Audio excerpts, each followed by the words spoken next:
Jim Romer, Dr. Weather, we have a new exciting newsletter called Climatelligence, a fraction of the cost of Weather Wealth, has advised farmers and traders around the world with multiple markets, all sorts of trading strategies. For example, catching this 30% move up in cocoa the last month on El Nino, catching the bear markets the last 3 summers in grains, all sorts of things with trading ideas. But climate intelligence will be a little bit less as far as advising in commodities, some suggestions occasionally.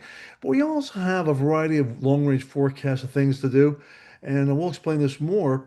And you get to hear my market to market interview here for free today, interview on a PBS Iowa broadcast network last week about the grain markets this summer for free. If you want some ideas about the big Midwestern ridge and what will happen with the corn and bean prices perhaps in the next month or so, you have to be a paid subscriber. Click on that link below, and we'll talk to you about all these different markets over really the course of the summer and fall. So pretty much I've been discussing the climatological factors for free for some of you. But again, you want the whole gambit of trading ideas, you subscribe to the Weather Wealth Premium service.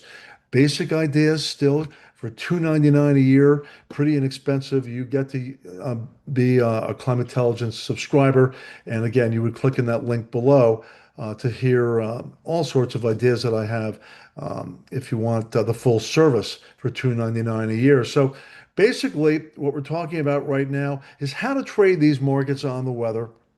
I have a weather spider that looks at the seasonality, the global crop scores, the pattern recognition. Okay, I'll include this occasionally in my climate intelligence newsletter. It's for paid subscribers. It is often presented every week, twice a week in the Weather Wealth newsletter with trading strategies, but we'll give you some of that idea here off and on. Commitment of traders affects commodities, not just the weather. And right now, what we're really looking at, and again, you can click below if you're a paid subscriber to get more information. Will this Corn Belt dryness continue? And I don't really think it's going to. I've been talking about this in my newsletter for the last few days. This was a couple days ago here. My forecast for rains in Iowa.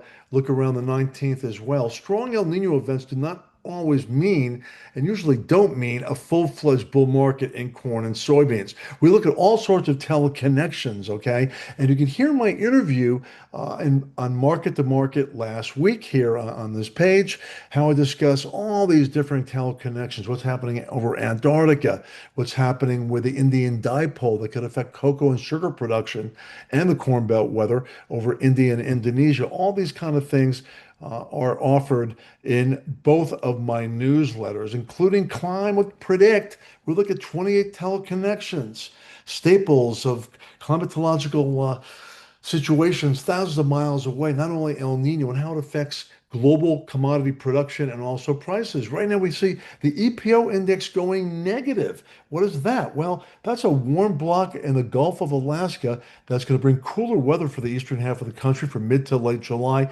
One reason why we kind of topped out here temporarily in corn and soybeans and natural gas as well.